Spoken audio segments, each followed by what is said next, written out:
نہیں کر رہے، یہ ارشاد نبوی ہے، جن پر قرآن اترا ہے، جو قرآن کے امین ہیں، جن کے توسط سے ہم کو یہ قرآن ملا ہے، وہ فرما رہے ہیں سرور عالم صلی اللہ تعالی علیہ وسلم کہ خیرکم من تعلم القرآن وعلمہ، تم میں سب سے اچھا آدمی وہ ہے جو قرآن سیکھے اور قرآن سکھائے۔ قرآن کا طالب علم ہو یا قرآن کا معلم ہو، ان دونوں کو پیغمبر علیہ السلام فرما رہے ہیں یہ سب سے معزز لوگ ہیں تمام امت میں، تمام مسلمانوں میں، تمام ایمان والوں میں، تمام دینداروں میں سب سے زیادہ عزت والے لوگ وہ ہیں جو قرآن سے وابستہ ہے۔ آج لوگ اسے ہلکا سمجھتے ہیں۔ اگر کوئی اپنے بچے کو مدرسے میں بھیجتا ہے تو 10 باتیں اسے سننے کو ملتی ہیں۔ کہاں بھیج دیا، پڑھ کے کیا کرے گا، لوگوں پر بوجھ بن جائے گا، فلاں فلاں 10 باتیں۔ لیکن پیغمبر علیہ السلام فرما رہے ہیں جسے تم ہلکا سمجھ رہے ہو یہ سب سے بھاری چیز ہے جو کسی کو نصیب ہو جائے۔ یہ سعادت ہر ایک کو نہیں ملتی۔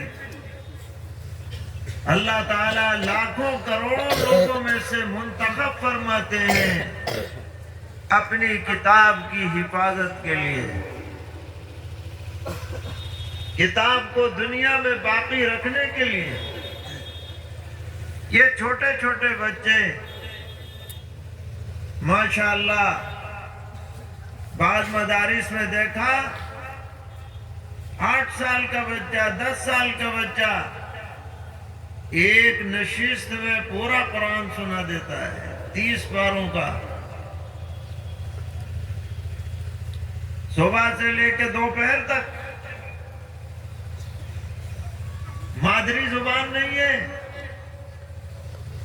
ہندوستان کا رہنے والا ہے، سعودی عرب کا رہنے والا نہیں ہے، ہندی بولنے والا، اردو بولنے والا، مگر قرآن پڑھتا ہے تو بسا اوقات بڑے بڑے اہل عرب سے اچھا پڑھنے لگتا ہے، شاندار، غلطی نہیں آتی، فر فر پڑھتا چلا جاتا ہے۔ 2-4 صفحے نہیں ہیں، 2-4 سورتیں نہیں ہیں، 114 سورتیں ہیں، 30 پارے ہیں، اور آدمی یاد کر لیتا ہے۔ یہ اللہ تعالیٰ کا انعام نہیں ہے تو اور کیا ہے؟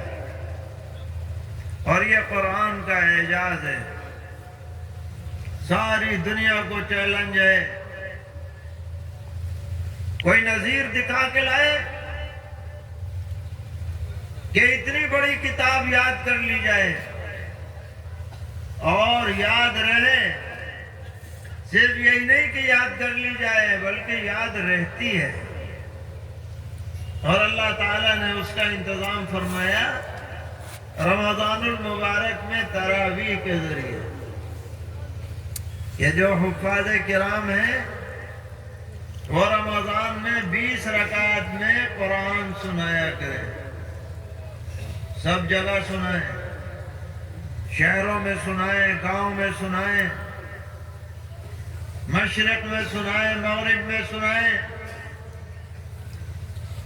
دکن میں سنائیں، اتر میں سنائیں، کوئی بھی زبان جاننے بولنے والے ہوں وہاں سنائیں۔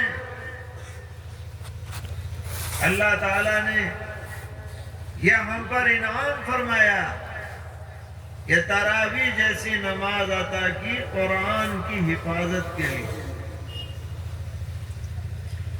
جس میں لاکھوں حفاظ ہر سال ساری دنیا میں قرآن پڑھتے ہیں، اور حنفیہ کے ہاں لازم ہے کہ قرآن پڑھا جائے تو حفظ پڑھا جائے، دیکھ کے نہ پڑھے۔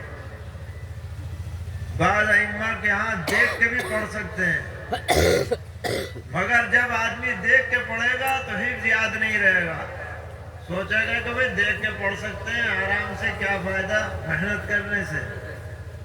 مگر جب یہ کہا جائے کہ بھائی بغیر دیکھے پڑھنا ہے تو اب آدمی ضرور یاد کرے گا، اچھی طرح یاد کرے گا، سنانے کے لیے بھی اور سننے کے لیے بھی۔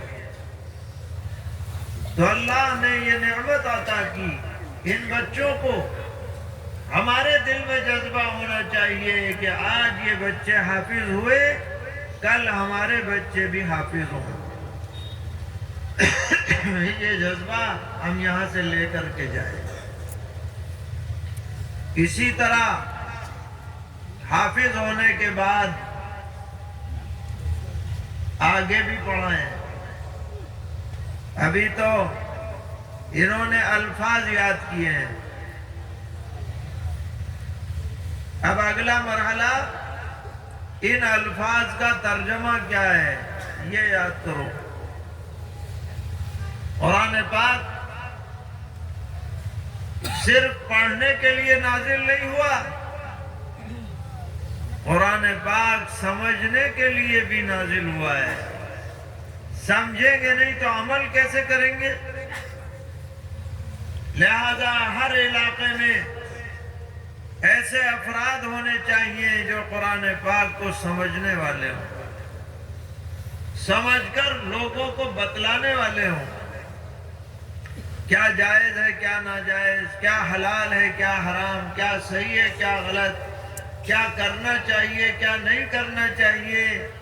یہ ہمارے پاس ایک دستور موجود ہے، اللہ تعالیٰ کی ہدایات موجود ہیں، اور اسی کی شرح ہے احادیث شریفہ۔ نبی اکرم علیہ الصلوۃ کی زندگی، آپ کا اسوہ مبارکہ، آپ کی سنتیں، آپ کی تعلیمات، آپ کی ہدایات، آپ کا روشن کردار، یہ دراصل قرآن پاک کی تشریح ہے۔